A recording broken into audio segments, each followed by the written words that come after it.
Joining today's episode of the Daily Signal podcast is Julio Rosas, who is currently on the ground reporting in Israel. Julio is the author of Fiery but Mostly Peaceful, the 2020 Riots and the Gaslighting of America. Julio, thanks so much for taking the time to join us today. Yep, thanks for having me, Sam. So first and foremost, Julio, where are you right now? So right now, I'm just on the edge of a town called Sderot. It is one of the kind of bigger towns in the southern region of Israel. This was one of the many towns that were attacked 2 Saturdays ago by Hamas terrorists. Right now, it is virtually empty of its civilian population, just because at certain points, it's a mile, half a mile away from the northern Gaza Strip, and so obviously the IDF is signaling that that's where much of the military operations are going to be taking place. So just like they told people in Gaza to move south, they got Israelis out of this area as well. Now, it looks like it's nighttime there. I think it's about 6 o'clock, if I'm correct. What was your day like today? Tell us a little bit more about what it's been like on the ground, and just give us an insight into what it's been like.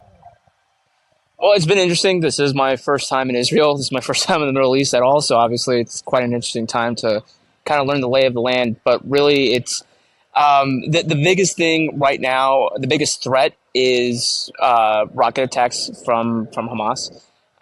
Just before I signed on to join this podcast, there was I got alerts on my phone that there were rockets being launched further to the south of us, and so that is currently the biggest threat. Also, there are some infiltrations attempts still being made, not obviously on a big of a scale as the initial attacks, but this is still, it's a pretty active area. The more north you go in Tel Aviv, which is where most of the flights go into right now, things are kind of normal. I would say that not as many businesses are open during normal hours, and also just the fact, again, rockets get fired all the way, as far north as over there.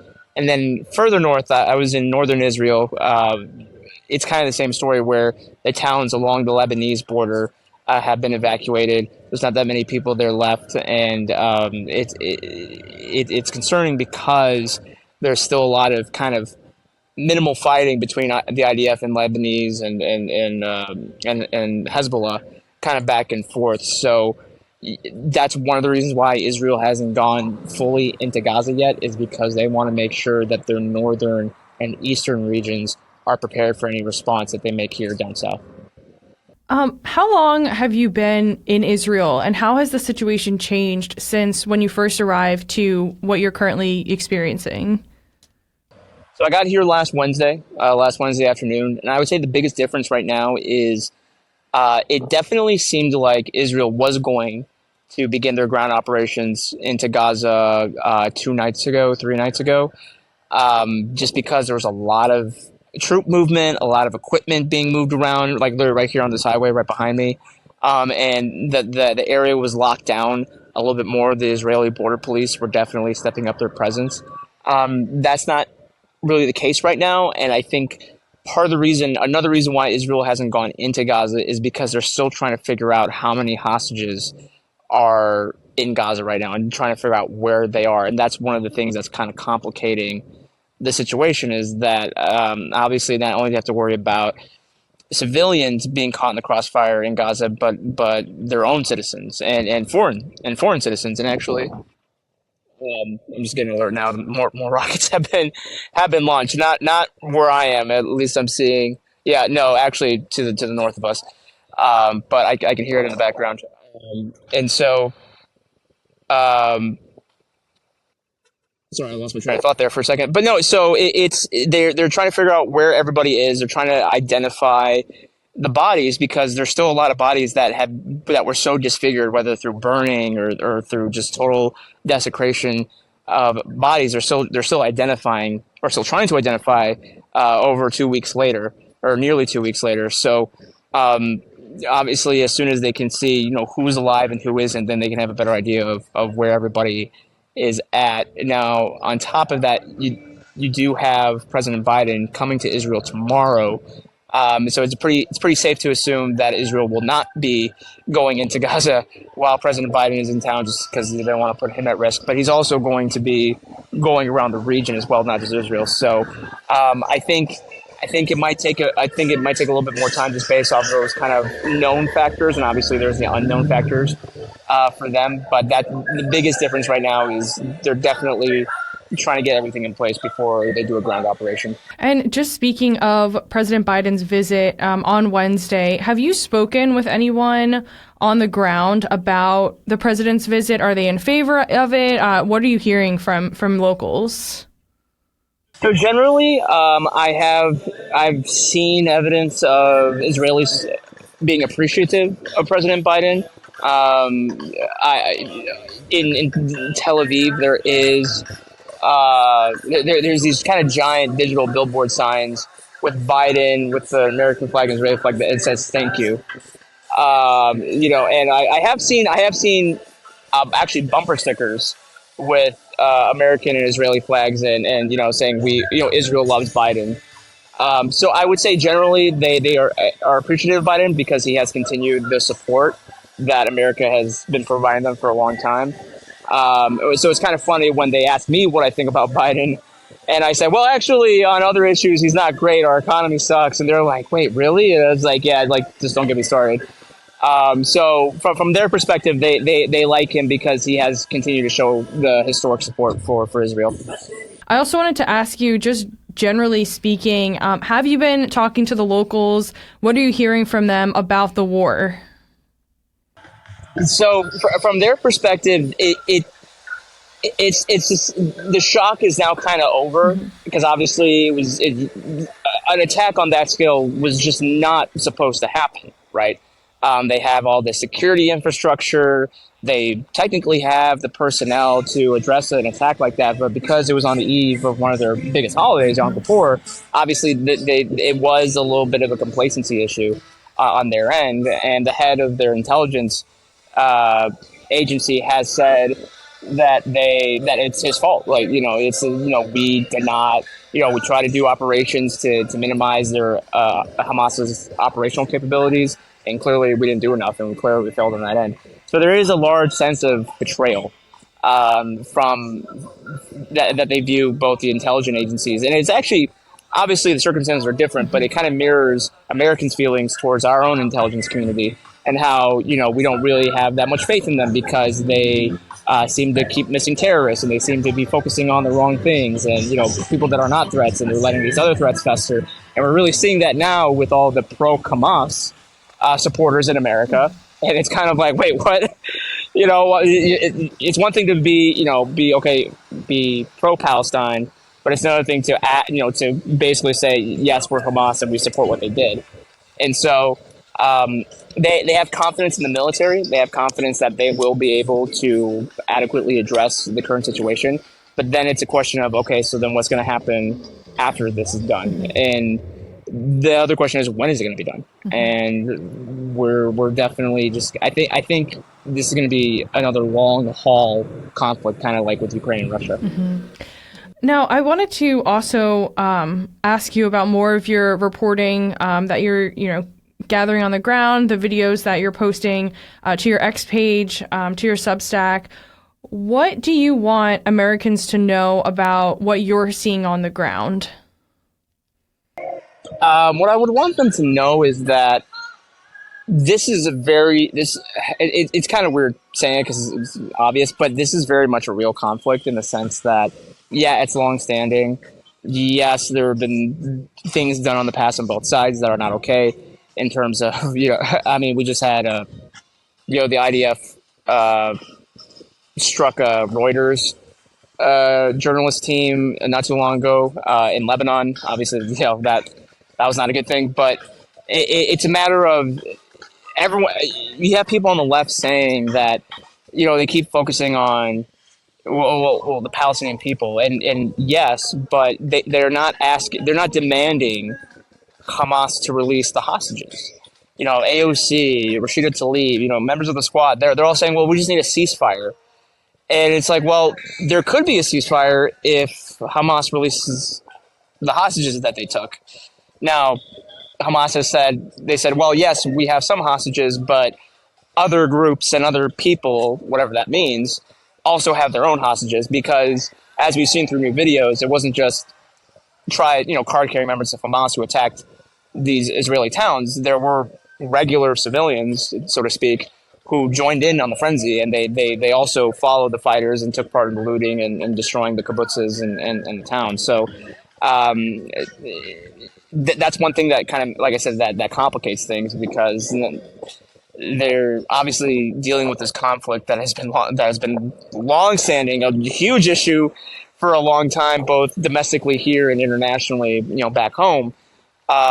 So I would say that definitely check the sources on whatever information they're sharing, because even for someone that's here, it is still kind of hard to figure out what is actually accurate and what is being kind of like a ruse, or not making it seem as what it actually is. So it's tough. Like, don't get me wrong. I mean, we saw that with Russia and Ukraine and all the kind of stuff that was being spread around, and okay, it wasn't really true.